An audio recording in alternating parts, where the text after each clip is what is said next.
Migration and Society is a course that can be chosen by students from the entire university, so they can be from very diverse disciplinary backgrounds. And what we do is we want to engage them in disciplinary and interdisciplinary discussions on the theme of migration and society. In the first part, we have lectures, disciplinary lectures about the theme of migration, such as legal aspects related to migration or the complex question of what is integration in relation to migration.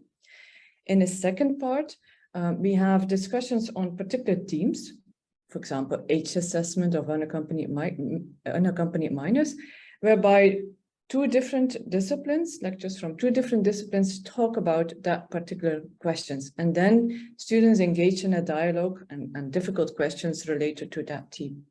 In the third part, they work in groups, the students, under guidance of a coach, on a certain difficult migration-related problem, such as, can the headscarf be seen as a form of discrimination? So for us, the most innovative aspect in migration and society is probably the talk across disciplines, because migration in itself is already a complex phenomenon, so it needs to be studied from very diverse disciplines.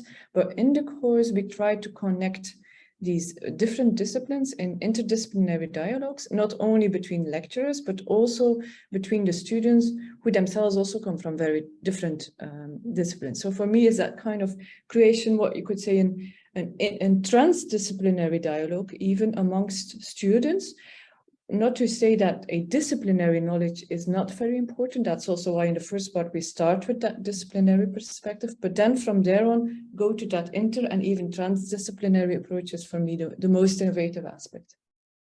My one tip to colleagues in ENLIGHT would be to make this feasible is to rely on existing networks of colleagues, but also of PhD students, for example, who can be engaged in teaching and also in the coaching of the students.